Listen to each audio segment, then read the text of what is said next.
Bonjour, bienvenue sur Objectif Math. Dans cette vidéo, nous abordons la résolution des équations trigonométriques simples. On commence par la résolution des équations du type sinus de x égale à L d'inconnu x, L étant un paramètre réel fixé. On peut visualiser cette résolution graphiquement. Voici une première méthode, à partir de la représentation graphique de la fonction sinus. Si valeur absolue de L est strictement plus grande que 1, la droite d'équation y égale L n'a pas de point commun avec le graphe de sinus. Donc l'ensemble des solutions de l'équation sinus de x égale L est vide. Si L est égal à 1, la droite d'équation y égale 1 coupe le graphe de la fonction sinus en chaque maximum de sinus. L'ensemble des solutions de l'équation sinus de x égale 1 est l'ensemble des pi sur 2 plus 2k k variant dans z. Si L est égal à moins 1, la droite d'équation y égale moins 1 coupe le graphe de la fonction sinus en chaque minimum de sinus. L'ensemble des solutions de l'équation sinus de x égale à moins 1 est l'ensemble des moins pi sur 2 plus 2k k variant dans z. Si L est égal à 0, l'ensemble des solutions de l'équation sinus de x égale à 0 est l'ensemble des k variant dans z. Enfin, dans le cas général, avec valeur absolue de L strictement comprise entre 0 et 1, l'équation sinus de x égale L admet deux solutions sur l'intervalle moins pi sur 2, 3pi sur 2 ouvert, qui sont arcsinus de L et pi moins arcsinus de L, à partir desquelles on reconstruit toutes les solutions par périodicité de la fonction sinus. Et l'ensemble des solutions de l'équation sinus de x égale L est égal à l'ensemble des 2k plus arcsinus de L k variant dans z, union l'ensemble des 2k plus pi moins arcsinus de L k variant dans z. Il est possible de résoudre cette même équation en utilisant plutôt le cercle trigonométrique. Si valeur absolue de L est strictement plus grande que 1, la droite d'équation y égale L n'a pas de point commun avec le cercle trigonométrique, donc l'ensemble des solutions de l'équation sinus de x égale L est vide. Si L est égal à 1, la droite d'équation y égale 1 coupe le cercle trigonométrique au seul point de coordonnées 0, 1. L'ensemble des solutions de l'équation sinus de x égale 1 est l'ensemble des pi sur 2 plus 2k k variant dans z. Si L est égal à moins 1, la droite d'équation y égale moins 1 coupe le cercle trigonométrique au seul point de coordonnées 0, moins 1. L'ensemble des solutions de l'équation sinus de x égale à moins 1 est l'ensemble des 3pi sur 2 plus 2k k variant dans z. Si L est égal à 0, la droite d'équation y égale 0 coupe le cercle trigonométrique au point de coordonnées 1, 0 et moins 1, 0. L'ensemble des solutions de l'équation sinus de x égale à 0 est l'ensemble des k variant dans z. Enfin, dans le cas général, avec valeur absolue de L strictement comprise entre 0 et 1, l'équation sinus de x égale L admet deux solutions sur l'intervalle moins pi sur 2, 3pi sur 2 ouvert, qui sont arcsinus de L et pi moins arcsinus de L, à partir desquelles on reconstruit toutes les solutions par périodicité de la fonction sinus. Et l'ensemble des solutions de l'équation sinus de x égale L est égal à l'ensemble des 2k plus arcsinus de L k variant dans z, union l'ensemble des 2k plus pi moins arcsinus de L k variant dans z. On continue avec la résolution des équations du type cosinus de x égale L d'inconnu x, L étant un paramètre réel fixé. Et on suit la même démarche. D'abord avec le graphe de la fonction cosinus. Si valeur absolue de L est strictement plus grande que 1, la droite d'équation y égale L n'a pas de point commun avec le graphe de cosinus. Donc l'ensemble des solutions de l'équation cosinus de x égale L est vide. Si L est égal à 1, la droite d'équation y égale 1 coupe le graphe de la fonction cosinus en chaque maximum de cosinus. L'ensemble des solutions de l'équation cosinus de x égale 1 est l'ensemble des 2k k variant dans z. Si L est égal à moins 1, la droite d'équation y égale moins 1 coupe le graphe de la fonction cosinus en chaque minimum de cosinus. L'ensemble des solutions de l'équation cosinus de x égale moins 1 est donc l'ensemble des pi plus 2k k variant dans z. Si L est égal à 0, l'ensemble des solutions de l'équation cosinus de x égale à 0 est l'ensemble des pi sur 2 plus k variant dans z.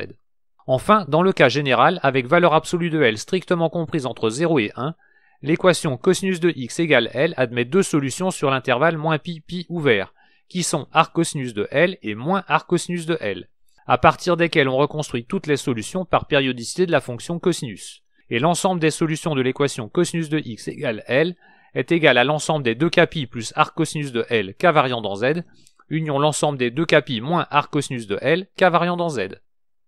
Voici comment on visualise les solutions de l'équation cosinus de x égale L à l'aide du cercle trigonométrique. Si valeur absolue de L est strictement plus grande que 1, la droite d'équation x égale L n'a pas de point commun avec le cercle trigonométrique, donc l'ensemble des solutions de l'équation cosinus de x égale L est vide.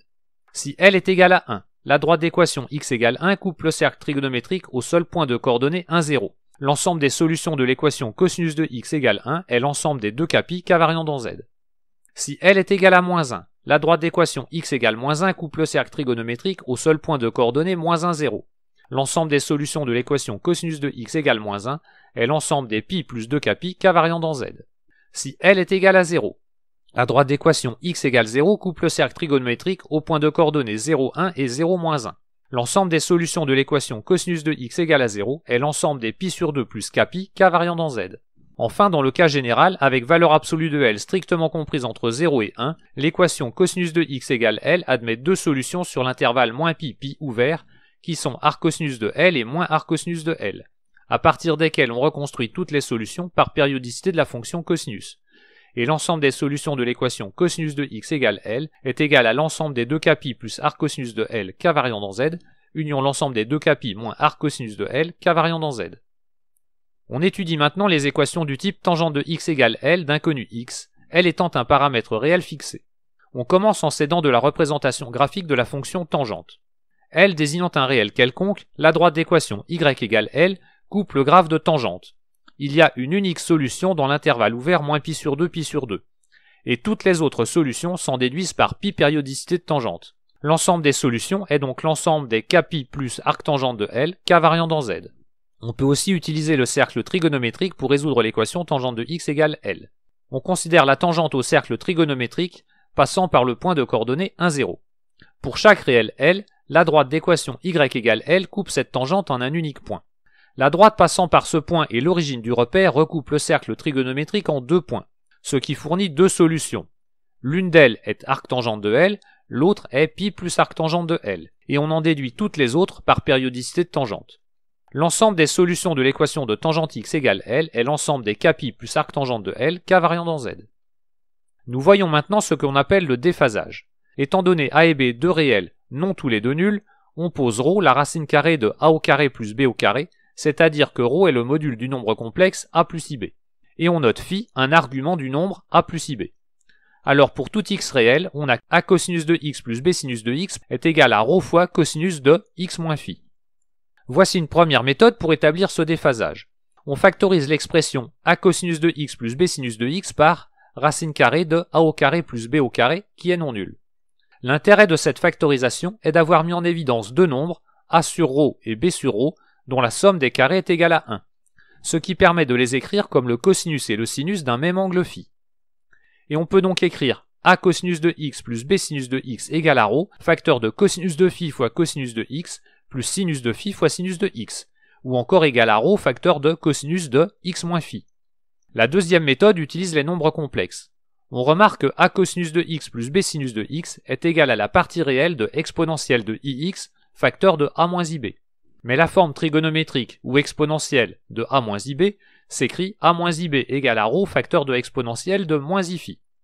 Donc exponentielle de ix facteur de a moins ib est égal à ρ facteur de exponentielle de i facteur de x moins phi. En reprenant la partie réelle, on obtient a cosinus de x plus b sinus de x égale à ρ facteur de cosinus de x moins phi. Nous pouvons maintenant aborder les équations du type a cosinus de x plus b sinus de x égale à c, où a, b, c sont des paramètres réels. Il y a deux façons de procéder. On peut se ramener une équation du type cosinus de x moins phi égale L en utilisant un déphasage. Ou alors, on peut se ramener à une équation intermédiaire du second degré en posant t égale à tangente de x sur 2, grâce aux formules cosinus de x égale à 1 moins t2 sur 1 plus t2 et sinus de x égale à 2t divisé par 1 plus t2. Il ne faut pas oublier de traiter à part le cas où tangente de x sur 2 n'est pas définie, c'est-à-dire lorsque x est congru à pi modulo de pi. Voilà, cette vidéo est terminée, vous pouvez me laisser des commentaires et me poser des questions. À bientôt sur Objectif Math.